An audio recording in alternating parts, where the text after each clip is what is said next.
আজকের আমরা বিকাল থেকে বুখারী শরীফ, মুসলিম শরীফ, তিরমিজি শরীফ অনেক হাদিসের কথা আপনারা শুনছিলেন। এখানে আমাদের মাওলানা আল্লামা শহীদুল্লাহ সাহেব তিনি বক্তব্য রাখছিলেন, অত্যন্ত তাৎপর্যপূর্ণ গুরুত্বপূর্ণ বক্তব্য। কিন্তু আমরা আল্লাহ রাসূল আমাদের দোয়া শিখেছে, দিয়ে গেছিলেন রব্বানা আতিনা ফিদ দুনিয়া হাসানা ওয়া ফিল আখিরাতি হাসানা। আল্লাহ পৃথিবীতে আমাদেরকে ভালোই দান করুন, পৃথিবীতে আমাদেরকে শান্তি দান করুন, তারপর আখিরাতে আল্লাহ শান্তি দিন। এই পৃথিবীর জীবনে আমাদের জীবনযাত্রাটা অত্যন্ত সর্বক্ষেত্রে, সে সামাজিক জীবনে কি, ধর্মীয় জীবনে কি, বিভিন্ন জীবনে আমরা অত্যন্ত উচ্ছৃঙ্খল প্রমাণ হয়ে উঠছি। এটা আমাদের মাথায় রাখতে হবে সবসময়। আজকে আমাদের কোনো বিভেদের জায়গা নেই, আজকে আমাদের হিংসার জায়গা নেই। আজকে আমাদের সবাইকে একতাবদ্ধ হয়ে সুশৃঙ্খলভাবে এই সমাজ আমাদের চলতে হবে। মনে রাখতে হবে আমরা ভারতবর্ষের নাগরিক, এই দেশে আমাদের একটা দায়িত্ব আছে। দায়িত্বপূর্ণ নাগরিকত্বের যে অধিকার, সেটা আমাদের নিজেদের পালন করতে হবে। আমরা এখানে আল্লাহ রাসূল হাদিস মাধ্যমে বলেছেন, হুব্বুল মিনাল ঈমান, মাতৃভূমিকে ভালোবাসা ইমানের একটা অঙ্গ। এই দেশ আমার, এখানে আমরা জন্মেছি, এখানে আমাদের চলাফেরা করবো, আমাদের ছেলেমেয়েদেরকে উপযুক্ত শিক্ষা শিক্ষিত করবো, তারা আগামী সুনাগরিক হবে, ভবিষ্যৎ জীবনে তারা ভালো নাগরিক হবে। এটা আমাদের লক্ষ্য রাখতে হবে। আমাদের শুধু ভাবলে হবে না যে আমরা একটা অনিয়মের মতো করে যেন চলাফেরা না করি। কোনো কথায় আমরা যেন আবেগে না ভুলে যাই, ধর্মীয় আবেগ আমাদের মধ্যে থাকবে, কিন্তু সেটা যেন উন্মাদনার পরিণত না হয়, এটা আমাদের খেয়াল রাখতে হবে। এই পরিস্থিতিতে আমাদের সবাইকে সংযত, শান্তশিষ্ট, দেশের সংবিধান আছে, দেশের আইন আছে, নিয়ম সুন্দর আছে, তার মধ্যে আমাদেরকে সবাইকে চলতে হবে। এই আবেদন আপনাদের কাছে আমি রাখছি। আমার বক্তৃতা দেওয়ার সময় নয়, এই কথা বলছে এই জন্য, যেটা এই সময়ে আমরা মাওলানা আব্দুল কাদের সাহেব তিনি বলবেন, আশা করি ইনশাআল্লাহ আমরা একটা সংকটময় অবস্থার মধ্যে আমরা এই ভারতীয় মুসলিমরা, বিশেষ করে সংখ্যালঘু সম্প্রদায়ের মানুষরা আমরা অত্যন্ত সংকটময় অবস্থার মধ্যে দিয়ে চলেছে, এটা আমাদের মাথায় রাখতে হবে। সেই জন্য আমাদের যে নাগরিকত্বের যে দায়িত্ব, এটা আমাদের কঠিনভাবে পালন করতে হবে, এটা আমরা খেয়াল রাখবো। এই বলে আপনাদের সবাইকে, সবাই ভালো থাকেন, সুখে থাকেন, সবাই শান্তিতে থাকেন, আপনাদের সুখ সমৃদ্ধি আমরা যেন সবাই আল্লাহর রহমতে শান্তিতে বসবাস করতে পারি, এই কামনায় দোয়া রেখে আমার বক্তব্য এখানে শেষ করছি। আসসালামু আলাইকুম। আসসালামু আলাইকুম ভাই। আমরা বিশেষ করে আজকে প্রধান বক্তা হিসাবে যাকে বরণ করেছি, আপনারা দেখতে পাচ্ছেন শায়েখ হযরত মুফতি আব্দুল কাইয়ুম সাহেব, তিনি আপনাদের সামনে উপস্থিত। ভাই তিনি আলোচনা রাখবেন, তবে তার আগে আমি একটা বিষয় আপনাদের কাছে করজোরে নিবেদন করছি। আমরা বয়সে আপনাদের চাইতে অনেকের কম, অনেকের চাইতে বয়সে আমরা কম। আমরা এরকম একটা বড় বিষয়ের ঝুঁকে নিয়েছি। আমাদের ত্রুটি বিচ্যুতি যদি হয়ে থাকে সকলের কাছে ক্ষমা প্রার্থী। বিশেষ করে আজকে যাকে মঞ্চে পেয়ে আপনারা আনন্দ চিত্তে নীরবতার সঙ্গে বসে রয়েছেন, যাকে পেয়ে আমরা ধন্য মনে করছি, তারই আব্বাজান আমাদের মাঝে উপস্থিত হয়েছেন। তবে খুবই দুঃখজনক যে তাকে আমরা মঞ্চে দেখতে পাচ্ছি না। যথাযোগ্য সম্মানের আসনে আমরা তাকে দিতে চাই। আমার আব্বাজি তিনি যদি মজলিসে কোথাও থেকে থাকেন, বক্তৃতা শুরুর পূর্বে মঞ্চে আসবার জন্য আমি তার কাছে মিনতির অনুরোধ করছি। হুজুরের আব্বাজি আপনি যেখানেই রয়েছেন, মঞ্চে আসবার জন্য আমি আমাদের আহলে সুন্নাহ সংগঠনের পক্ষ থেকে অনুরোধ জানাচ্ছি। একবার তাকবীর দেবেন, নারে তাকবীর। একবার তাকবীর দেবেন, নারে তাকবীর।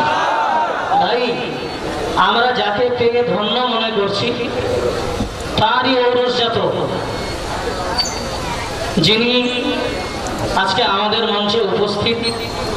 ভাই ছেলেকে দেখে ছেলেকে দেখলে পিতা যে গর্বিত হন, আনন্দিত হন, নিশ্চিত সেটি পিতা যারা তারাই ভাই অনুভব করতে পারেন, মঞ্চে বসবার চাইতে নিচে বসে সাইডে দাঁড়িয়ে বেটার কৃতিত্ব, বেটাকে আমি কি তৈরি করতে পেরেছি, আল্লাহ তাকে কি এলেম দিয়েছেন, এটা আব্বাজান পাশে দাঁড়িয়ে দাঁড়িয়ে বুঝে নেবেন, এটা তার একটা মনের আনন্দ। সেজন্য হয়তো তিনি নিজেই ছিলেন। আমরা তার কাছে ক্ষমা প্রার্থী, ঠিক সঠিকভাবে তাকে মূল্যায়ন আমরা করতে পারিনি। তো এখন আপনাদের মাঝে আমাদের মুফতি সাহেব হুজুর তিনি আলোচনা রাখছেন। সর্বপ্রথম তিনি আলোচনা করবেন আখিরি যোহর সম্পর্কিত বিষয়। সর্বপ্রথমে তিনি আলোচনা রাখবেন আখিরি যোহর সম্পর্কিত বিষয়। আমরা দেখেছি সারা বাংলাতে আমরা কেউ আখিরি যোহর পড়ি, কেউ পড়ি না। আমরা যারা পড়ি এর পিছনের কোরআন হাদিসের দলিল রয়েছে কতটুকু, সেই বিষয়ে আমরা আজকে মুফতি সাহেবকে সামনে নিয়েছি। তিনি আমাদের কাছে আলোচনা করে শোনাবেন। দ্বিতীয় পর্বে তিনি আমাদের কাছে আলোচনা করবেন আমরা যে সালাম কায়াম করি এ বিষয়ের কত মজবুত দলিল রয়েছে। কারণ আমরা যে কাজ করি তার পিছনের মজবুত দলিল যদি না থাকে তাহলে নিশ্চিত সেটি আমাদের বর্জন করা দরকার। সেহেতু মুফতি সাহেবকে আমরা সামনে পেয়েছি, তিনি তার প্রয়োজনীয় কেতাবাদি মঞ্চে হাজির করেছেন। প্রয়োজনে তিনি কেতাবের পৃষ্ঠা সহ এবারত পড়ে দিতে তিনি তৈরি রয়েছেন। আমরা তার আলোচনা শুনব। সকলের কাছে অনুরোধ করছি, বিশেষ করে আমি মাইকম্যানকে বলবো মাঝখানে একটা আলো দিতে আমি তাদেরকে বলবো। স্বেচ্ছাসেবক ভাই যারা রয়েছেন, যারা দাঁড়িয়ে রয়েছেন তাদেরকে একটু বসিয়ে দিন, নিরাপত্তা পালন করতে অনুরোধ করুন। হুজুর আলোচনা রাখছেন, ধীর স্থিরভাবে আপনারা শুনুন।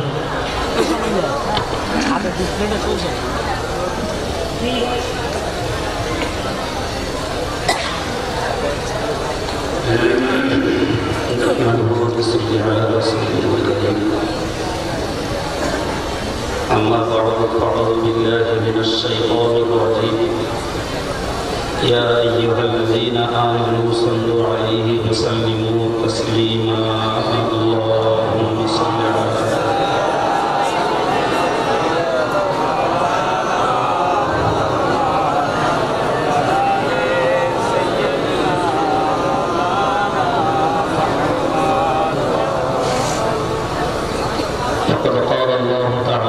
كلامه المجيد وفي الفرقان الحميد أعوذ بالله من الشيطان الرجيم واتبع سبيل من أناب إلي وفي الحديث الشريف من كان مسلما فليسلم بمن قد مات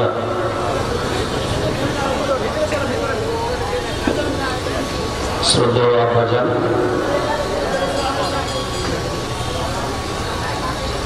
বিভিন্ন স্থান থেকে আগত ওলামা হুফাজ ও হুজ্জাজ কেরাম,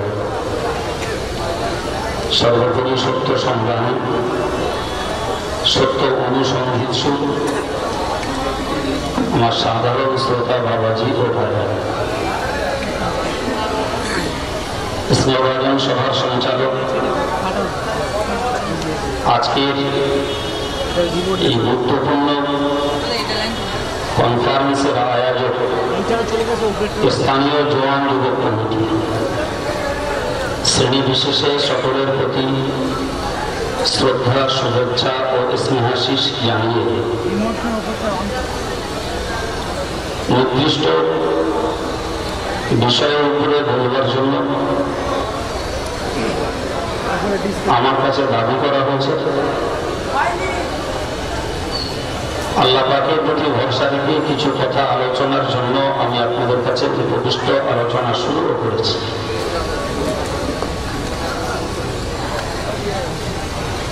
এই শুরুতেই একটি কথা বলি, আমরা বাংলার মানুষ। আজকের ধর্মীয় বেশভূষায় বলতে পারা যায় ধর্মীয় দৃষ্টিকোণ থেকে বাংলা ফলে ফুলে সুশোভিত, কিন্তু একটু পিছনের ইতিহাস স্মরণ করলে অম্লান বদনে স্বীকার করতে হয় এ বাংলা একদিন শিরক বিদআতে আচ্ছন্ন ছিল। বাংলার রন্ধ্রে রন্ধ্রে শিরকি এবং বেদাতি কাজ মুসলিম জাতির ভিতরে ছড়িয়েছিল। বাংলার সেই শিরক বেদাতকে উৎখাত করে সুন্নত তথা তরিকায়ে নবাবী প্রচলনের জন্য যিনি সর্বাপেক্ষা বেশি অবদান রেখেছেন বাংলার ইতিহাসে, ফুরফুরা শরীফের পীর মুজাদ্দিদে জামান আলা হযরত দাদা হুজুর কেবলা রহমাতুল্লাহ আলাইহি, তৎসহ তার আওলাদ এবং তার যোগ্য খোলাফা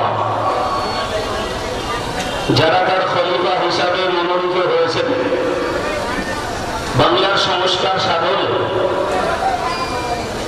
তাদের কঠোর পরিশ্রমের বিকল্প আজ ইতিহাসের নতুন করে তৈরি হয়নি। ভাইরা আমার, যে পিরিয়ডে বাংলার ধর্মতত্ত্ব খোঁজ করলে দেখতে পাওয়া যাবে যেখানে আমল তো দূরের কথা, ইমানের কোনো সম্পর্ক খুব বেশি মানুষের কাছে ছিল না।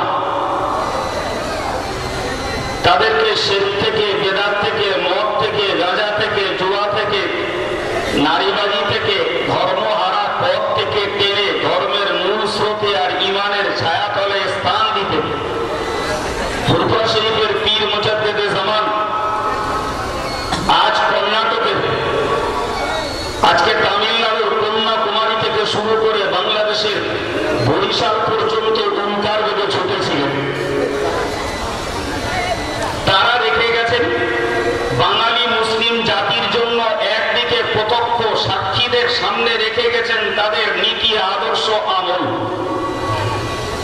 অপরদিকে রেখে গেছেন যে আখলাক আমলের উপরে তিনি জীবন অতিবাহিত করেছেন, সে পথে, সে আধ্যাত্মিকতায় বাংলার হাজার হাজার মানুষ তৈরি হয়েছে, শত শত আলেম তার যোগ্য খলিফা তৈরি হয়েছেন। তাদেরকে যেমন দেখে গেছেন তার ধর্মীয় স্মৃতিকে রক্ষা করার জন্য, সেই সাথে সাথে তার তরিকত যেটা, তার পন্থা যেটা, পদ্ধতি যেটা তৎকালীন জমানার আলেমদের দিয়ে কলমে লিখিয়ে বাংলার মানুষের কাছে রেকর্ডে রেখে গেছেন।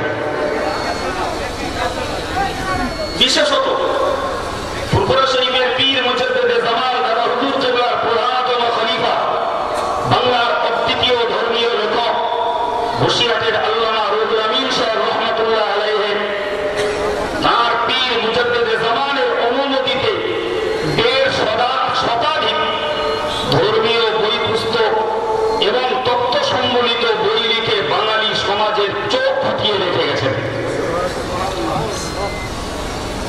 সুতরাং মানুষ মারা যাবে, মানুষের অভাব পড়বে, কিন্তু লেখনী চিরকাল বেঁচে থাকবে।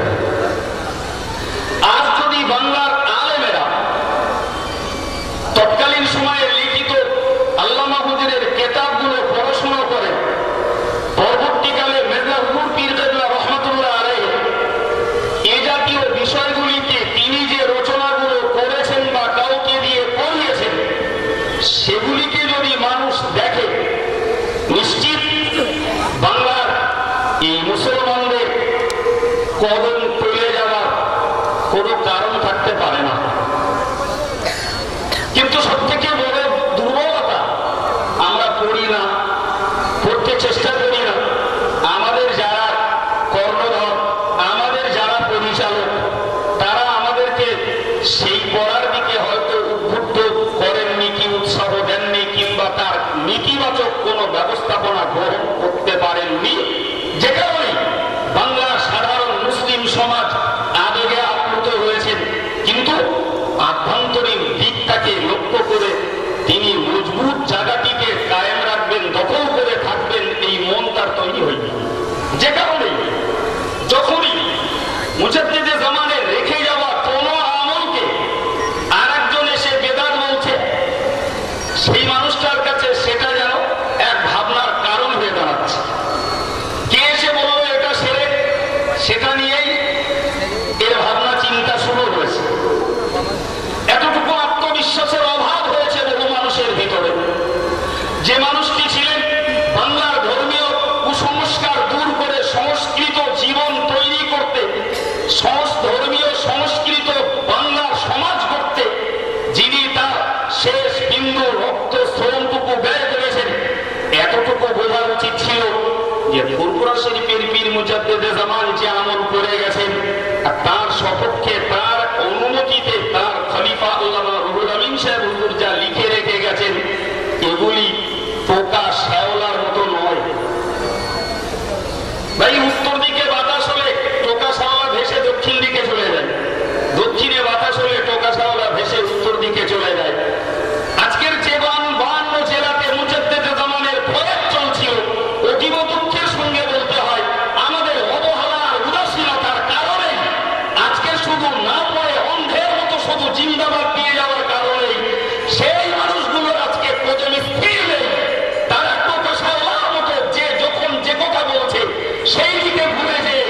ভাই এগুলি বড় বেদনাদায়ক কথা। আমি মাইকে বলছি, থাকতে পারেন এখানে স্থানীয় দূরাগত আলেমেরা, থাকতে পারেন ইমাম মসজিদের ইমাম সাহেবেরা। যদি আমার কথায় কারোর মনে কিছু লাগার থাকে আমাকে বলবেন যে হুজুর আমি আপনার কথা যে কথা বলেছেন ওই রকম কাজ আমার মসজিদে আমার এলাকাতে আমি করে থাকি। আলহামদুলিল্লাহ আমার জায়গার মানুষ সিলসিলায়ে মুজাদ্দিদে জামান থেকে কেউ বিচ্ছিন্ন হয়নি। নিঃসন্দেহে আমি তাকে কোলে নিয়ে আনন্দ উপভোগ করব। ভাই আমি আপনাকে বোঝাতে চাই, আজকে নতুন করে এখান থেকে পণ গ্রহণ করুন। যে মানুষটাকে বলি মুজাদ্দিদে জামান, ভাই নাম্বার 1 জানুন তিনি একজন বিদগ্ধ আলেম। এটাকে আগে জানুন। আগে তিনি পীর নন, আগে তিনি মুজাদ্দিদ নন, আগে তিনি আলেম। যার এই নিয়ত সম্পর্কে তার বিশিষ্ট খলিফা আল্লামা হুজুর কম বেশি প্রায় 400 পৃষ্ঠার তার বাংলা ভাষার জীবনী লিখেছেন। তাতে উল্লেখ করেছেন পীর সাহেব কেবলাকে যখনই কোনো ব্যক্তি কোনো প্রশ্ন করতেন, জটিল বিষয়ের প্রশ্ন করতেন, তিনি সাহস্য বদলে যথাসত্তর তার উত্তর দিয়ে তাকে বিদায় দিতেন। সুবহানাল্লাহ। আমরা সাধারণত জেনে বসে আছি পীর মানে পানিতে ফুল দেবে, পীর মানে তাবিজ করবে, পীর মানে বোধহয় এদের কাজ শুধু মাগলি করা, পীর মানে পাগড়ি ফেলে শুধু বোধহয় মুরিদ করা। এটাই আমরা সাধারণ লোক বুঝি। আগে মুজাদ্দিদে জামানকে জানুন, তিনি নাম্বার 1 আলেম এবং এত গভীর ফিকহ তত্ত্বে তিনি পাণ্ডিত্য রাখতেন যে যে কোনো কেউ যখন জটিল বিষয় তার কাছে জিজ্ঞাসা করতেন তিনি সাহস্য বদলে 70 তার উত্তর দিয়ে তাকে সন্তুষ্ট করে বিদায় দিতেন। সুবহানাল্লাহ। যদি তার ভিতরে ইলমি আতের ঘাটতি থাকতো তাহলে জটিল বিষয়ের উত্তর দিতে তিনি অক্ষম হতেন। কথা ঠিক না ভুল? তিনি যখন জটিল বিষয়ের উত্তর সক্ষমতার সঙ্গে দিতেন বলে তার জীবনী গ্রন্থে তার খলিফা আল্লামা হুজুর লিখেছেন, তাহলে আমরা এক কথায় বুঝে নিতে পারি যে তিনি এত বড় দরজার ফিকহ তত্ত্বের পণ্ডিত ছিলেন যে জটিল বিষয়ের উত্তর দিতেও তার বেশি ভাবনা চিন্তার অবকাশ লাগতো না। ভাই তার হাদিসের বিষয়ের পাণ্ডিত্যের কথা ভাবলে আমরা একটা কথাই ভাবতে পারি, আজকের যারা কলকাতা আলিয়া মাদ্রাসা থেকে টাইটেল পাস করে কিংবা দেওবন্দ দারুল উলুম থেকে যারা টাইটেল বা দাওরায়ে হাদিস পাস করে, যারা লাখনৌর নাদওয়াতুল উলামা থেকে যারা সেখানকার আলিয়ায় রাবিয়া পড়ে টাইটেলের যোগ্য মর্যাদা নিয়ে ফিরে আসে, এক কথাই বোঝাতে চাই, আপনি বাংলা বলুন, বিহার বলুন, ইউপি বলুন, যতগুলি দাওরায়ে হাদিস বা টাইটেল পর্যায়ের মাদ্রাসা চলছে, এই মাদ্রাসাগুলিতে হাদিসের যে কিতাবগুলি পড়ানো হয় তার সংখ্যা খুব বেশি 12টা। কটা বললাম? এবারে একজনের যোগ্যতা তৈরি হয়েছে তিনি আরো 5টা পড়তে পারেন, ওটা আমার বক্তব্য নয়। আমার বক্তব্য যে হাদিসের কিতাবগুলি পড়ে একজন আলেম পাস করে তিনি আলেম ডিগ্রি লাভ করেন, তার হাদিসের কিতাবের সংখ্যা 12টা, খুব বেশি। ফুরফুরা শরীফের পীর মুজাদ্দিদে জামান আলা হযরত বাবা হুজুর পীর কেবলা রাহমাতুল্লাহ আলাইহি তিনি তৎকালীন সময়ে মক্কা এবং মদিনার মুহাদ্দিসদের কাছ থেকে 40 খানা হাদিসের কিতাবের সার্টিফিকেট অর্জন করেছিলেন।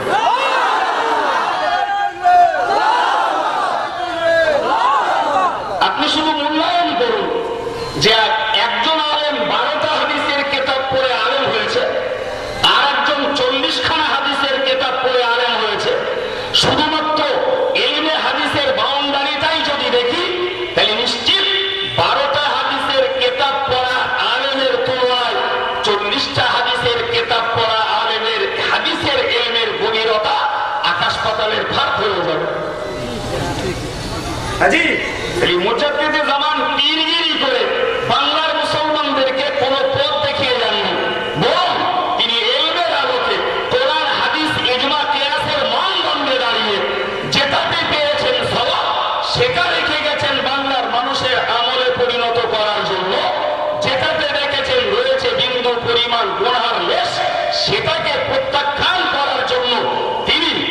যে বক্তৃতাতে বলে গেছেন তার ওসিয়তনামা আজও খুললে পাওয়া যাবে যে সামাজিকতার কুটি বিদ্যুতির উপরে তিনি শেষবার জীবনে ওসিয়ত করে গেছেন এবং তার উপরে কেতাবও লিখিয়ে রেখে গেছেন।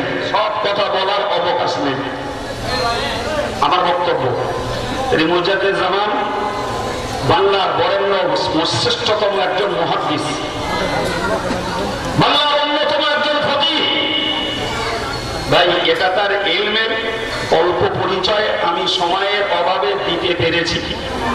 সময় থাকলে আরো দেওয়া সম্ভব। ছাড়ুন।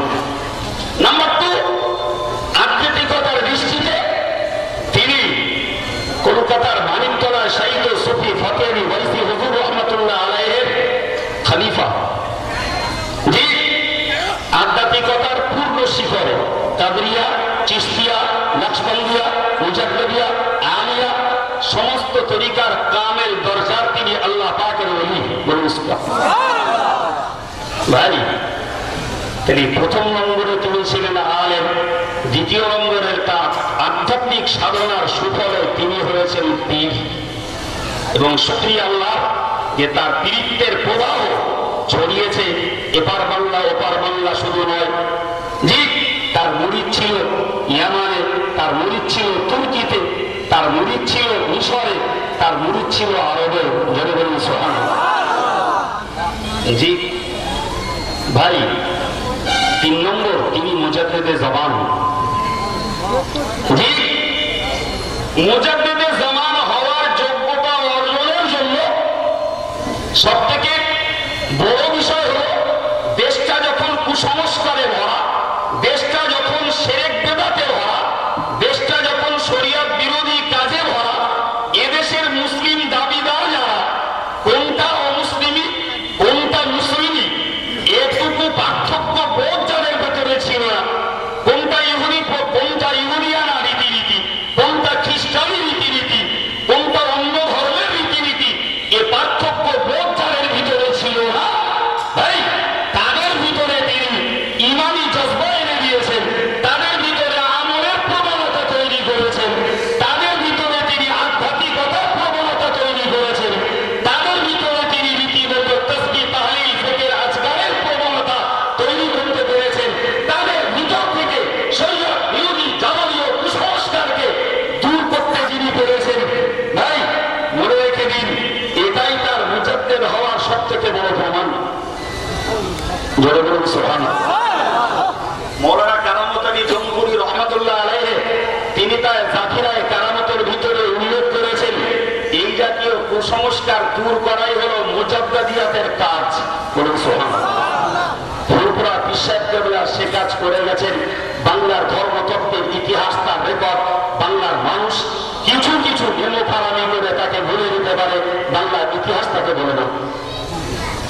জি ভাই আমার, আপনি এবারে বলুন, আমি আপনাকে জিজ্ঞাসা করি যে মানুষটা ছিলেন একদিক দিয়ে অপ্রতিদ্বন্দ্বী আলেম, অপর দিক দিয়ে তিনি বাংলার একজন অন্যতম হক তরিকার পীর, সর্বোপরি তিনি বাংলার ধর্মীয় যুগ সংস্কারক মুজাদ্দিদে জামান। এরপরে আপনার কি আত্মবিশ্বাস হয় যে তিনি বাংলার লক্ষ লক্ষ মানুষকে কোন শিরকের কাজ করতে দিয়ে গেছেন? তিনি কোন বেদাত কাজ করে রেখে গেছেন? এটা কি কখনো বিশ্বাস্য হতে পারে? নাম্বার 1, মনের কাছে এটা মজবুতির সঙ্গে আজকে আবার গেঁথে নেন যে আমরা সিলসিলায় ফুরফুরা শরীফ তথা সিলসিলায় মুজাদ্দিদে জামান তরিকার উপরে যারা দাঁড়িয়ে আছি, আমলের যদি নিজের ঘাটতি থাকে, ও দায়বদ্ধতা আপনার নিজের, কিন্তু ফুরফুরা পীর সাহেব কেবলা যে আদর্শ নীতি আর আমল রেখে গেছেন, সেখানে আল্লাহর কাছে নাজাতের কোনো ঘাটতির জায়গা নেই। এই বিশ্বাস যদি মজবুত হয় ভাই, তবে আপনি সামনের দিনে আপনার কদমকে মজবুত রাখতে পারবেন। যদি এই বিশ্বাসের দুর্বলতা থাকে, তাহলে যে কোনো মুহূর্তে যে কেউ আপনাকে কান কামড়ানি দিয়ে আপনার মজবুত পদক্ষেপ থেকে বিচ্ছিন্ন করে ভিন্ন পথে নিয়ে যাবে। সেটি কিরূপ হবে তা আজকে আর বলার অবকাশ আমার নেই। ভাই আমি আপনাকে বোঝাতে চাইছি, উল্লেখযোগ্য দুটি বিষয় আমার কাছে উপস্থাপন করা হয়েছে। দুটি বিষয়, একটা হলো আখিরি জোহর, অপরটি হলো সালাম কিয়াম তথা বাংলা দাঁড়িয়ে সালাম পড়া। এই দুটি বিষয়কে আমার সামনে পেশ করা হয়েছে, আপনারাও জেনেছেন। আমি প্রথমত আপনাদেরকে বলি ভাই, এই আখিরি জোহর একটা নামাজ, সেই নামাজটার পরিচয় আগে জানুন। আমার ধারণা অনেকে পরিচয়ও জানেন না। ভাই দৈনিক আমাদের 5 ওয়াক্ত নামাজ ফরজ, এর মধ্যে একটা নামাজ জোহরের নামাজ, যেটিকে আমরা দুপুরবেলা বলে জানি এক কথায়, তাই তো নাকি? জুমার দিনে আমাদের জন্য জুমার নামাজকে ফরজ করা হয়েছে। এখন জুমার নামাজ যদি ফরজ আমাদের জন্য হয়ে থাকে আর আমরা যদি আদায় করি, ওই দিনের যে দুপুরের জোহর ছিল সেটি আর করতে হয় না, এটাই সাধারণ নিয়ম। কথা বলে গেছে। আর যদি এমন পর্যায়ে থাকি যেখানে আমার জুমা পড়বার মতো পরিস্থিতি নেই, আমাকে অবস্থায় দিনের জোহর শুক্রবারেও দুপুরে পড়তে হয়। কথা বলে গেছে। তাহলে যাদের জন্য জুমা ফরজ হয়েছে যে স্থানে, তারা জুমা পড়বেন, তাদের দিনের জোহর করতে হয় না। কিন্তু যাদের জুমা পড়ার অবকাশ নেই কিংবা এমন জায়গায় রয়েছে যেখানে জুমা কায়েম করার পরিস্থিতি নেই, তাকে অবশ্যই অন্য দিনের মতো শুক্রবারে দুপুরেও জোহর করতে হবে। এখন একটা মারাত্মক মারপেচ হলো যে জুমার নামাজ হতে গেলে শরিয়াতের একটি শর্ত হলো জুমার নামাজ হবে শহরে, গ্রামে নয়।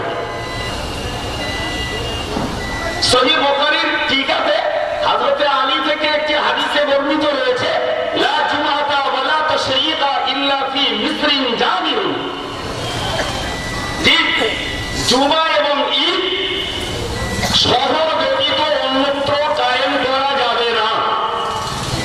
আর এ ব্যাপারে সারা পৃথিবীর ওলামারা একমত যে জুমা হওয়ার জন্য শহর হওয়া শর্ত। কথা বোঝা গেল? ধাপে ধাপে বুঝুন, একটানা আমি বলে যাব আপনার মাথা বোম হয়ে যাবে। ধাপে ধাপে বুঝুন, কথাটা নিয়ে বাড়ি যাবে। এই কষ্ট করে বসে থাকার সার্থকতা হবে। এখন বক্তব্য হলো শহর কাকে বলে? আমরা যত মানুষ রয়েছি আমাদেরকে যদি জিজ্ঞাসা করা হয় শহর কাকে বলে, মোটামুটি আমরা যে অ্যান্সার করবো তা কম বেশি সমর্থক হবে। শহর আমরা আমাদের মতন বলবো। ভাই আমরা বলি আর আদার্স কোন মানুষ বলুন, মনে রাখতে হবে বিষয়টা যখন শরীয়তের বিষয়, তাহলে শরীয়তের পণ্ডিত যারা এ শহরের ব্যাখ্যাটা নিতে হবে তাদের কাছ থেকে। আপনার আমার কথাই নয়, আপনি কোনটা শহর বলবেন আর আমি কোনটা বলবো এর কোনো মূল্যায়ন নেই। কারণ আমরা ইমাম নই, মুস্তাহিদ নই, আমরা মুকাল্লিদ তথা আমরা হলাম ইমাম মুস্তাহিদদের অনুসারী। আমাদের নিজস্ব কোনো গবেষণার মূল্য নেই। এই শহরের ব্যাখ্যা দিতে গিয়ে ওলামারা ভিন্ন ভিন্ন মত ধারণ করেছেন, ভিন্ন ভিন্ন।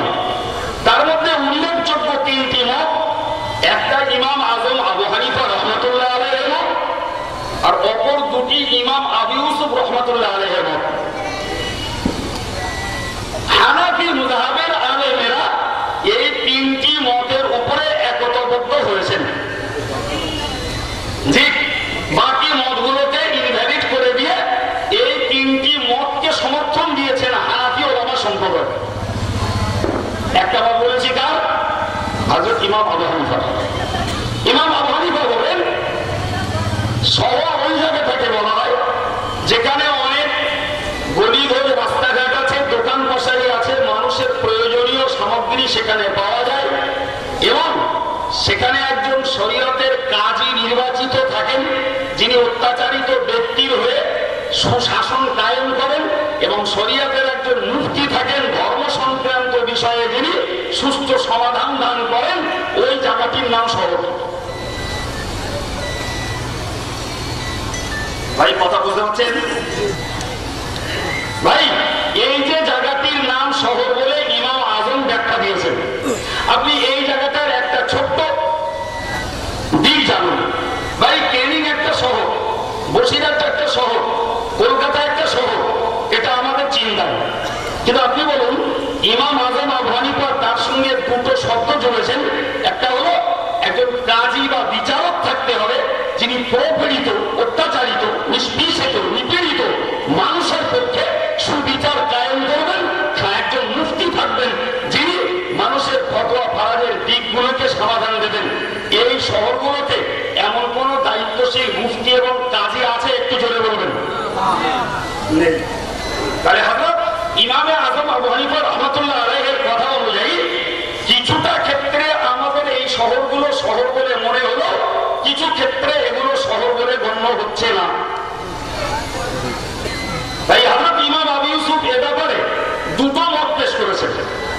একটা মতে তিনি বলেছেন যে শহর ওই জায়গাটাকে বলা হবে যেখানে চুরি করলে হাত কেটে দেয়, মদ খেলে বেত্রাঘাত করে, ব্যভিচার করলে তাকে হয় বা কোমর পর্যন্ত গর্তে পুঁতে মারে অথবা তাকে চাবুক মারে। এই ঠিক এইরূপ ভাবে হজ যেখানে জারি আছে এবং কাজীর বিচার চালু আছে, সেই জায়গাটা শহর। আপনি বলুন, এই দৃষ্টিকোণ থেকে আজকে মক্কা ছাড়া আদার্স বিশ্বের কোন দেশ আপনার জানা আছে যে ইমাম আবু ইউসুফের এই কওল অনুযায়ী সেখানে শরীয়তের বিচার, শরীয়তের শাস্তির ব্যবস্থা চালু আছে? আপনার জানা আছে ভাই? নেই। এজন্যই ফুরফুরা শরীফের পীর মুজাদ্দিদ জামান বলেছিলেন, মক্কা এবং মদিনা ব্যতীত সারা পৃথিবীতে আখির জোহরের নামাজ পড়তে হবে। জি, আজও তার কথা রাজ সাক্ষী, তার ওসিয়তনামা করলে পড়ে ভাই। তাহলে দেখছি ইমাম আবু ইউসুফের এই কথাটা অনুযায়ী হারগিজ আমাদের এত অঞ্চল নয়, গোটা বাংলা, গোটা ভারত জুড়ে কোথাও শহর বলে একটি জায়গাও না। ইমাম আবু ইউসুফের দ্বিতীয় মত হল যে শহর ওই জায়গাটাকে বলা হবে যে এলাকার 5 ওয়াক্ত নামাজ পড়ার বয়স সম্পন্ন মুসলমানেরা এলাকার বড় মসজিদে যদি তারা যান তো সেই মসজিদের জায়গা হবে না, তাহলে সেই জায়গাটা শহর বলে গণ্য হবে। মনে করুন এই এলাকার মানুষদের একটা সেন্টার সিটি হলো ক্যানিং, তাই তো নাকি? তো মনে করুন ক্যানিং এ মসজিদ আছে, তো সারাউন্ডে যতগুলি গ্রাম আছে ভাই, জুমার দিবসে এই লোকগুলো সব জুমার নামাজ পড়তে ক্যানিং মসজিদে হাজির হয়েছে। ক্যানিং মসজিদে জায়গা হবে মনে হয়? হবে। ইমাম আবু ইউসুফ বললেন যদি জায়গা না হয় তাহলে ওই জায়গাটা শহর বলে গণ্য, ওখানে জুমার নামাজ পড়া চলবে। কথা বোঝা গেল? এবার একটু সমীক্ষা করুন। আপনি বলুন, ইমাম আবু হানিফা আর ইমাম আবু ইউসুফ দুজনের তিনটে কথা, এই তিনটে কথাকে একত্রিত করে যে জায়গাটায় আপনি পাবেন, তথা সেখানে অলিগলি আছে, দোকান পাশারি আছে, কাজীর বিচার আছে, শরীয়তের হজ জারি আছে এবং সেখানকার বড় মসজিদে স্থানীয় মুসল্লিদের নামাজের স্থান সংকুলন হয় না, আপনি ওই জায়গাটায় জমা করুন। আমি আপনাকে ফতোয়া দেব ওই পরিবেশের জন্য যে আপনার আখির জোর না পড়লে চলবে। কথা শুনতে পেরেছেন? দ্বিতীয় দিকটা বুঝুন, আপনি ওই জায়গা যদি ওই গুণসম্পন্ন ওই ডেফিনেশন অনুযায়ী জায়গা যদি আপনি না পান, তাহলে আপনার এবার উভয় সংকট। আপনি জমাটা পড়বেন না বাদ দেবেন, কি করবেন? পুরোপুরি সংজ্ঞা পাওয়া যাচ্ছে না, সংজ্ঞা সেখানে অ্যাপ্রোপ্রিয়েট হচ্ছে না। এখন পুরো পাচ্ছি না, কিছু পাচ্ছি, কিছু পাই না, জমা পড়বো না ছাড়বো ভাই। আমি আপনাকে সিদ্ধান্ত নেওয়ার আগে, আপনি আমার সিদ্ধান্ত নেওয়ার আগে আপনি যখন বলেছেন পড়বো, আমি আপনাকে এই প্রশ্নটা করছি যে আপনি যখন জমা পড়বেন বললেন, যে বিষয়গুলি সেখানে পাওয়া যাচ্ছে না সেগুলির ক্ষেত্রে যদি আপনার জুমাটা কবুল না হয়, তাহলে আপনি যদি জোহরের নামাজটা না পড়ে রাখেন আল্লাহর কাছে দায়বদ্ধ হতে হবে না? হবে না? হতে হবে। এই জন্য মুহাক্কিক, মুদাক্কিক, সুদক্ষ ওলামারা বললেন যে কিছু শর্ত যেখানে পাওয়া যায় আর কিছু শর্ত পাওয়া যায় না, এইরূপ জায়গাতে তোমরা জুমাটাও পড়ো এবং আখিরি জোহরের নামাজ তথা দিনের যে 4 রাকাত জোহরের ফরজ ছিল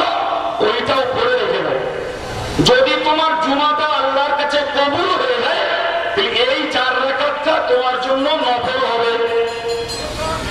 আর যদি বাইদিবার আল্লাহর কাছে জুমাটা কবুল না হয়, তাহলে প্রতিদিনের যে জোহরের 4 রাকাত ফরজ ছিল, সেই জোহরের 4 রাকাত ফরজটা তোমার আদায় হয়ে থাকবে। একটু জোরে বলেন মুসলমান ভাই। এত সুন্দর সরল দৃষ্টান্তের ভিতর দিয়ে আখিরি জোহরের নামাজ আমাদের দেশে কিতাব থেকে বার করে মুজাদ্দিদ জামান পড়েছিলেন, তার খলিফাদেরকে পড়িয়েছিলেন, মুরিদদেরকে পড়িয়েছিলেন, এবং তৎকালীন সময়ে যারা এর মোকাবেলা করতে চেষ্টা করেছিল তাদের বিরুদ্ধে বলিষ্ঠ এক মজবুত অপ্রতিদ্বন্দ্বী করুন মুজাদ্দিদ জামানের খলিফা আল্লামা বড় মৌলানা সাহেব হুজুর আমিন সাহেব হুজুরকে দিয়ে লিখিয়েছেন। আমি মনে করি তার মোকাবেলায় আজও বাংলার মাটিতে আখিরি জোহরের প্রমাণের পক্ষে দ্বিতীয় কোনো কিতাব নেই। ভাই, এখন আমার বক্তব্য আমি আপনাকে বলি, আপনি প্রশ্ন করতে পারেন, হুজুর যদি জুমাটা পড়লাম তো ফের আপনি বলছেন শর্তে সন্দেহ তো জোহরটা উপরে রাখতে। জি, তো এক অক্টে তো 2 অক্টের নামাজ, এক অক্টে 2 ফরজ তো আদায় হয় না। এক অক্টে 2 ফরজ আদায় করছেন, জুমাও ফরজ, জোহরও ফরজ। জি, আমি আপনাকে একটা কেতাবের হাওলা শোনাই, একটা কেতাবের হাওলা শোনাই। জি, কেতাবটা বার করুন, ততক্ষণ একটা কথা শুনুন। ভাই, একজন মানুষ বাড়িতে জোহরের নামাজ পড়েছেন, বাড়িতে জোহরের নামাজ পড়ে তিনি রাস্তায় বার হয়েছেন, যে দেখছেন যে মসজিদে জোহরের জমাত শুরু হয়েছে। এখন যে নামাজগুলির পরে সুন্নত নফল নামাজ রয়েছে, এই নামাজগুলিতে যদি একলা একলা পড়া হয়ে যায়, ফের আর একবার জমাত সওয়াব নেওয়ার জন্য পড়া যায়, পড়া চলবে। সোজা কথায় ফজরের জমাত একবার নামাজ একবার হলে দ্বিতীয়বার জমাত ধরা যাবে না, আসরের নামাজ হয়ে গেলে দ্বিতীয়বার জমাত ধরা যাবে না, কেননা ফজরের আসরের পরে কোন নফল নামাজ নেই। কিন্তু বাকি জোহর, মাগরিব আর এশা আপনার একলা নামাজ পড়া হয়ে গেলে জমাত ধরার জন্য, জমাতের সওয়াবের জন্য আপনি ফারদার জমাতে নামাজ পড়তে পারেন। এটা শরীয়তের ও সব মতের মৌলবীদের ফতোয়া। জি, এখন আমার বক্তব্য, একজন মানুষ জোহর বাড়ি পড়েছেন, রাস্তা দিয়ে যাচ্ছিলেন, জোহরের জমাত দেখছেন মসজিদে শুরু হয়েছে, উনি ফারদার যে আবার ইমামের পিছনে জোহরের নামাজের নিয়ত করে দিলেন।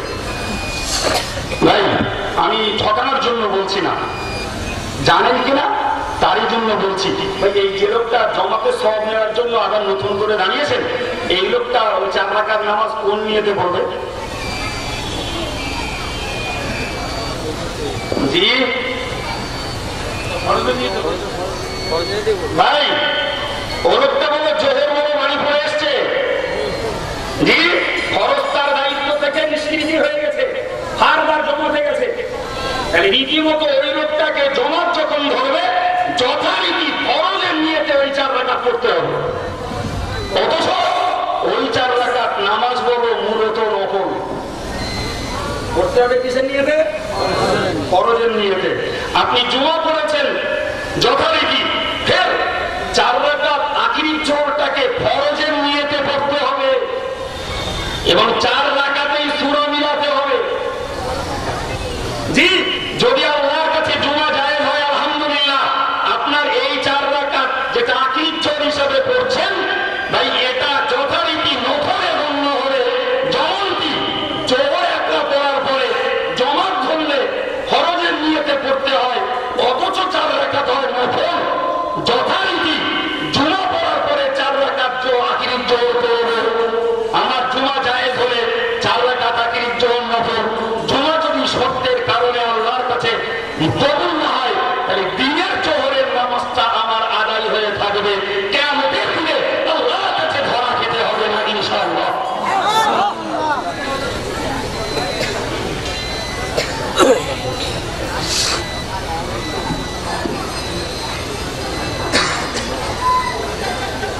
ভাই আমার কি বুঝলেন? ভাই, কেউ কেউ বলেন যে সন্দেহ করে নামাজ পড়লে তো নামাজ হবে। জি ভাই, সন্দেহ কি যে যদি জুমার নামাজে সন্দেহ হয় যে কি জানি একটা শহর কি শহর নয়, তাহলে জুমাটা বাদ দিয়ে জোহরটা পড়তে হয়, এরকম অনেকের প্রশ্ন। জি ভাই, আমি আপনাকে আর একটা মশলা বলি, দেখেন অনেক আলেম আছে আমলে, যে এই মশলাগুলো আমি একলা জানি না, আলেম মাত্রই জানেন বলে আমার আত্মবিশ্বাস। ভাই, এমন একটা লোক একটা জায়গায় পৌঁছে গেছেন যে জায়গাটাতে ভাই কোন একেবারে নির্দোষ পানি নেই, একটা পানি পেয়েছেন, সেই পানিটা মায়ে মশকুক। মায়ে মশকুক বলা হয় সন্দেহযুক্ত পানি, যে পানিটা খেয়েছে গাধায় বা কচ্ছরে। আমরা তো রাজকীয় জায়গায় বাস করি, আমরা বুঝি না। যারা বিরান এলাকায় সফর করে তাদের এরকম ঠেকায় করতে হয়। কথাটা আরেকবার বুঝুন। আমি নামাজ পড়বো, তো নামাজের জন্য শর্ত উজু করা। উজুর যখন উজু করতে যখন কোনো কারণবশত আমি বাধা পাচ্ছি, তখন আমার কাজ হলো কি তেমন ভাবে। তো এমন একটা জায়গায় পৌঁছেছেন যে জায়গাটায় পানি রয়েছে, কিন্তু পানিটাতে গাধা বা খচ্চরে খেয়েছে, আর ওই পানিটা শরীয়তের হুকুম হলো মায়ে মুশকুক, আরবিতে বলে, বাংলায় বলে সন্দেহযুক্ত পানি। তার মানে ওই পানিটা দ্বারা উজু করলে পূর্ণ পবিত্রতা অর্জন করা যাবে কিনা সন্দেহ গেল। এখন আপনি বলুন, ওই লোকটার কাছে পানি রয়েছে আর পানিটা সন্দেহযুক্ত, ওই লোকটা ভাবছে সন্দেহযুক্ত পানি, ওটা দিয়ে উজু করবো না, মাটি নিয়ে তায়াম্মুম করি। আপনি মাটি নিয়ে তায়াম্মুম করতে যাবেন, শরীয়ত বলেছে পানি থাকতে তায়াম্মুম হবে না। কি করবেন মিয়া? কি করবেন? আপনি যে মনে করছেন যে জুমার শর্তে সন্দেহ আছে, অত জুমা পড়বো না, জোহর পড়ি। জি, আপনাকে তো শরীয়ত জুমা পড়া খরচ করেছে, আপনি ধারণ করে বাদ দিলে হবে কেন বাবা? জি, ওলামারা ফতোয়া দিয়েছেন যে তুমি ওই ক্ষেত্রে তোমাকে দুটোই ব্যবহার করতে হবে। পানি রয়েছে, একেবারে বেকসুর তায়াম্মুম করলেও চলবে না, আর সন্দেহ পানি বলে পানি রয়েছে তায়াম্মুম করলে চলবে না। আবার আপনি ওই পানি দিয়ে উজু করবেন, তায়াম্মুমটা করবেন না, পানিটা সন্দেহযুক্ত, খোদা জানে ওই পানি দ্বারা পবিত্রতা অর্জন হবে কি হবে না। অতএব আমাদের ফতোয়া হলো তুমি একবার ওই পানি দিয়ে উজু করো, ফের আর একবার মাটিতে হাত মেরে তায়াম্মুম করো। মাথায় ঢুকছে কিচ্ছু? হ্যাঁ, শুধু উজু করলেও আপনি আল্লাহর কাছে দায়িত্ব মুক্ত হতে পারবেন না, শুধু তায়াম্মুম করলেও দায়িত্ব মুক্ত হতে পারবেন না। আপনাকে উভয়টা করতে হবে, উজুও করতে হবে, তায়াম্মুমও করতে হবে। হযরত ইমাম আবু হানিফা রাহমাতুল্লাহ আলাইহি মসলা এর উপরে দাঁড় করিয়ে আপনি বুঝুন, আমি এমন জায়গায় বাস করছি ভাই, যেখানে পূর্ণরূপে শরীয়তের শহর হওয়ার শর্ত পাওয়া যায় না। যে আমি একেবারে নিশ্চিন্তে জুমা পড়বো, আবার কিছু যেহেতু পাওয়া যাচ্ছে জুমাটা বাদ দিয়ে শুধু জোহর পড়বো, এটাও আপনার জন্য চলতে পারে না। তাই আমাদের সিদ্ধান্ত, কিছু শর্ত পাওয়া যাচ্ছে আপনি জমাটাও পড়ুন, কিছু পাওয়া যাচ্ছে না জোহরটাও পড়ে রাখুন। জুমা কবুল হলে জোহরটা নফল হবে, জুমা কবুল না হলে জুমা কবুল না হলে জোহরটা দিনের জোহরের ফরজটা আদায় হয়ে থাকবে। ভাই, আপনার মনের প্রশ্ন যে এক অর্থে দুটো জমা কি করে হচ্ছে, দুটো ফরজ কি করে হচ্ছে এক অর্থে? ভাই, এই কিতাবটার নাম তাফসীরে আমাদি, লেখক আল্লামা মোল্লা জীবন, তিনি এই কিতাবে লিখেছেন অনেক লম্বা চওড়া কথা। ওই যে আবু হানিফার বললাম, ইমাম হাফিজের কথা বললাম, সবকিছু তিনি এখানে লিখেছেন। লেখার পরে এখানে তিনি লিখছেন ইফতারাকু ফিরাকাম মুখতালিফান ফাকিলা মিনহুম মান তারাকুল জুমআতা আসলান। বলছে এই যে ভিন্ন ভিন্ন মত তৈরি হয়েছে, এ কারণে কিছু মানুষ একেবারে জুমাকে বাদ দিয়েছে, অতএব তুমি ইত্তাফাউ বিহা ফাকাত, আর কিছু মানুষ শুধু জুমা পড়েছে, জোহর পড়েনি। ওয়াবাদুহুম আদাউয যুহুরা ফি মানজিলিহিম, আবার কিছু মানুষ বাড়ি জোহর পড়েছে, আর বাড়ি জোহর পড়ে সুম্মা সাউ ইলাল জুমা, এরপরে জুমা গিয়ে হাজির হয়েছে, বাড়িতে জোহর পড়ে গেছে, আর মসজিদে গেছে জুমা পড়তে। এ পর্যন্ত বলার পরে উনি বলছেন অধিকাংশ মানুষ তারা কি করে, তারা বলছেন দামু আলা আদাইয়া, তারা এই জুমাটাকে সর্বদাই আদায় করেন। কেননা বিআন্নাহা মিন আকবারি শাআইরিল ইসলাম, এটি ইসলামের একটি বড় ধরনের নিদর্শন। ওয়ান্তাজামু বাদাহা আদাউয যুহরা, এবং এরপরে তারা জোহরের নামাজটাকে তথা আখিরি জোহর পড়াটাকে আবশ্যক করে নিয়েছে। লিকাসরাতি শুকুকি ফি শানিহা, কেননা জুমার নামাজ আদায়ের শর্তে অনেক সন্দেহ রয়েছে। ও গালাবাতিল আওহাম, এবং তাদের কাছে মনের খেয়ালটা প্রাধান্য পেয়েছে। ও ইনকানা লা ইয়াজুজুল জামউ বাইনাল ফারদাইনি ইনদা আহলিল ইসলাম, বলছে যদিও নাকি আহলে ইসলামরা মনে করেন যে একত্রে দুটো ফরজ আদায় হয় না, তথাপিও পৃথিবীর অধিকাংশ মানুষেরা তারা জুমার দিবসে জুমাটাও আদায় করেন এবং জুমার শর্তে সন্দেহ থাকার জন্য আবশ্যকভাবে 4 রাকাত জোহরের নামাজও পড়ে নেন। কিতাবটার নাম বলেছি তাফসীর আহমদ। জি, এর পৃষ্ঠা নম্বরটা একবার বলে দিলে হয়তো অনেক খুশি হবেন।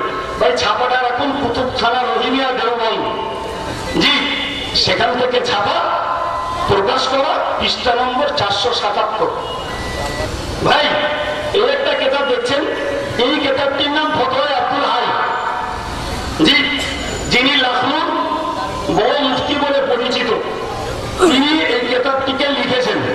ভাই এই কিতাবটি 223 পৃষ্ঠায় উনি লিখছেন, ওনার কথাটাই বলছি, ভালো করে বুঝুন।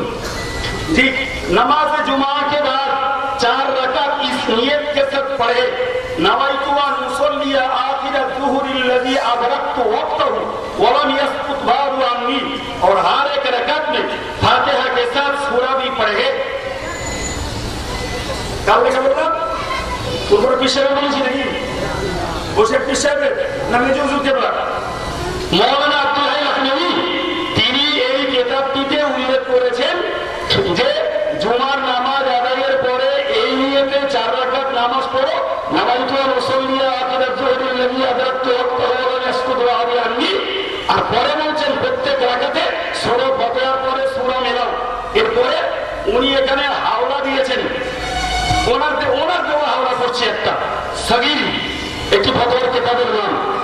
সাথে লিখছে ওয়ানিল ইখতিলাফি ফিল মিসলি, শহরের সন্দেহের ক্ষেত্রে কানু ফি কুল্লি মাওদিন ওয়া তাওয়াশশাক ফি জাওয়াজিল জুমআতি, যে ফুকাহায়ে কেরামরা বলেছেন প্রত্যেক সন্দেহযুক্ত জায়গাতে জুমা জায়েজ হওয়ার ব্যাপারে যেখানে সন্দেহ রয়েছে, ইয়ানবাগি আন ইউসাল্লি 4 রাকাতিন বিনিয়্যাতি আখিরি যুহরি, তাদের উচিত হলো 4 রাকাত আখিরি জোহরের নামাজ পড়া।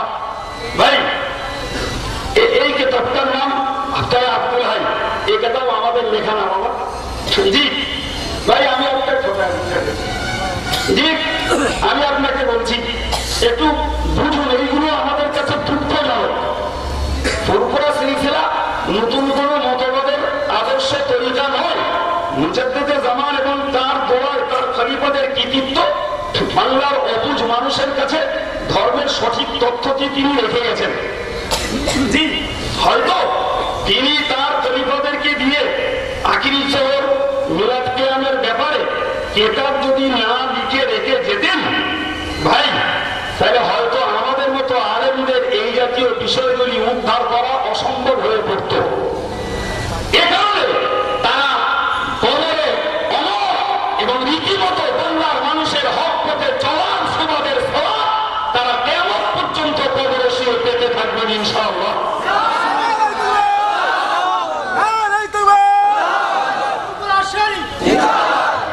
এই কিতাবটির নাম ফতোয়া আজিজি। কিতাবটি দিল্লির শাহ আব্দুল আজিজ মুহাদ্দিস দেহলভী রহমাতুল্লাহ আলাইহির লেখা। কিতাবটি ফার্সি ভাষায়। জি, এই কিতাবে তিনি উল্লেখ করেছেন, কিতাবটি পৃষ্ঠা সংখ্যা 2 খণ্ড 2, তাই পৃষ্ঠা সংখ্যা 8 খণ্ড 2। তিনি এখানে লিখছেন ফার্সি ওই যে শর্তগুলোর কথা প্রথম বলেছি সেগুলো উনি এখানে লিখেছেন। লেখার পরে সে লিখছেন বিল জুমলা আদায়ে 4 রাকাত আলা সাবিলিল ইহতিয়াত জরুরাত। তিনি বলছেন যে সার কথা 4 রাকাত নামাজ পড়া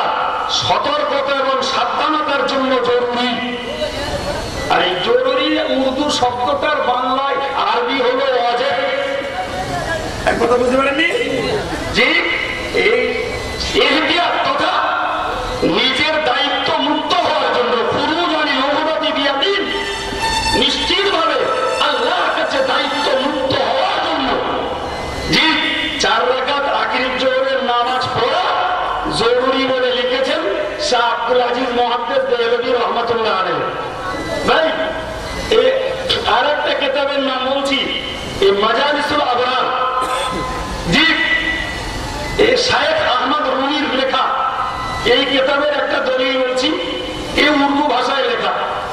তিনি লিখছেন खुतबा पढ़ चुके और मुअज्जिन तकबीर कहने लगे तो इमाम मिंबर पर से उठे और लोगों को 2 रकात नमाज जुमा पढ़ाए और अगर जुमा की सिहत में कई जगह होने या मिसर होने में शक हो।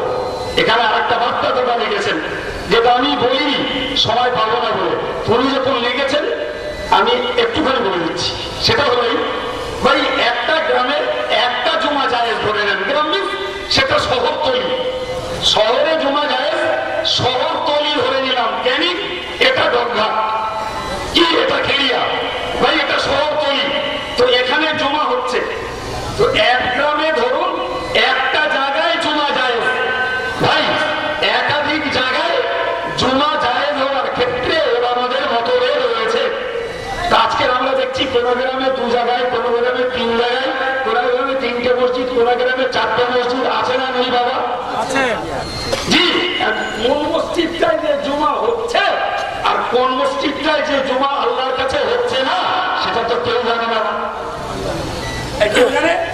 এই লেখক উনি ওটাও লিখেছেন যে कई जगह जुमा होने या मिसर होने में शक होने के सबब से কতগুলো জায়গায় যদি জুমা হয় আর শহরের ব্যাপারে যদি শর্তের সন্দেহ থাকে कुछ सुबह पैदा हो जाए तो उसके बाद हर एक आदमी अलग अलग 4 रकात पिछली जोहर की नियत से पढ़े जैसा मजकूर हो चुका। বলছে তিনি যেন 4 রাকাত জোহরের নামাজ পড়ে নেন। একটা মজার কথা বলেছেন, সেটি হলো জি যদি কারো পিছনের জীবনে 4 রাকাত জোহরের নামাজ যদি কখনো কাজা থাকে, এই 4 রাকাত যেটা পড়ছি আলহামদুলিল্লাহ হয় এটা পিছনে কাজা জোহরের ফেসারাত হবে, না হলে নফলে গণ্য হবে। একবার জোরে বলা যাবে সুবহানাল্লাহ। ভাই না পড়ার জায়গা আছে না, আখিরি জোহর না পড়ে গুতগুতি করার রাস্তা আছে মনে হচ্ছে? জি ভাই আমার, আমি আপনাকে আর এটা দেখাই দুটো একটা, অন্তত একটু জানবা শান্তি পান। জি এই কিতাবটার নাম মেরকা, আরবি ভাষায় লেখা। হযরতে আল্লামা মোল্লা আলী কারি, যিনি হানাফি মুযহাবের সুবিখ্যাত মুফতি, জি এবং মিশকাত শরীফের আরবি ব্যাখ্যা কিতাব এটা। উনি এখানে লিখছেন ওয়াখতালাফু ফি হাদ্দিল মিসরি ইখতিলাফান কাসীরা। জি তিনি বলছেন শহরের সন্দেহের ব্যাপারে প্রচুর মতভেদ রয়েছে। ওয়ালিলা ক্বালু ফি কুল্লি মাওদিন ওয়া কান শাক ফি জাওয়াজিল জুমআতি। এই জন্য কোথায় গ্রামেরা প্রত্যেকটা জায়গাতে জুমা জায়েজ হওয়ার ব্যাপারে সন্দেহ করেছেন। ইয়ানবাগি আন ইউসাল্লি 4 রাকাত জুমআতি, জুমার নামাজের পরে 4 রাকাত নামাজ পড়া চাই। ইয়ামজি বিহা আখিরা ফরদিন আদরাকতু ওয়াক্তাহু ওয়া লাম ইয়াতি বাদাহু। জি তিনি যেন নিয়ত করেন যে আমি আখিরি ফরজ আদায় করছি। ফাইল্লাম তুসিল জুমা ওয়া তাযুরহু সুবহানাল্লাহ। যদি জুমা সহি না হয় তার জোহরটা এই নামাজের দ্বারা আদায় হয়ে যাবে। ওয়াইল্লা ফাকাদ সাল্লা যুহরা মানা সুনানি। জি অন্যথায় সে এমনি জোহর করে নিতে পারত। ভাই এই কিতাবটি মোল্লা আলী কারির লেখা মেরকা কিতাবটির নাম। জি ভাই আমি আপনাকে কিতাবগুলো শুধু দেখাচ্ছি এমনি নয়, আপনার জানের তৃপ্তির জন্য। ভাই শরীয়তের একটা ফিকহের কিতাবের নাম হলো মুনিয়াতুল মুসাল্লি। এই কিতাবের আরবি ব্যাখ্যা কিতাব হলো এই কিতাবটি, এর নাম কাবির। ভাই এই কিতাবে উল্লেখ করা হচ্ছে স্পষ্ট ভাষায়, জি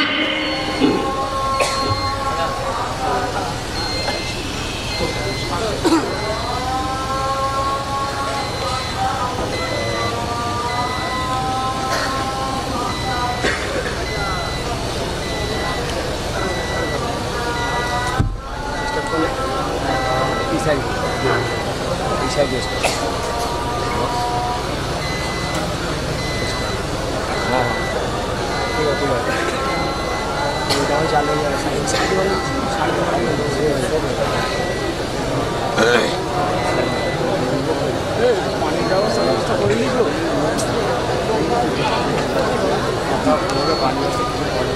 ওখানে নিচেও পানি ব্যবস্থা আছে সবের জন্য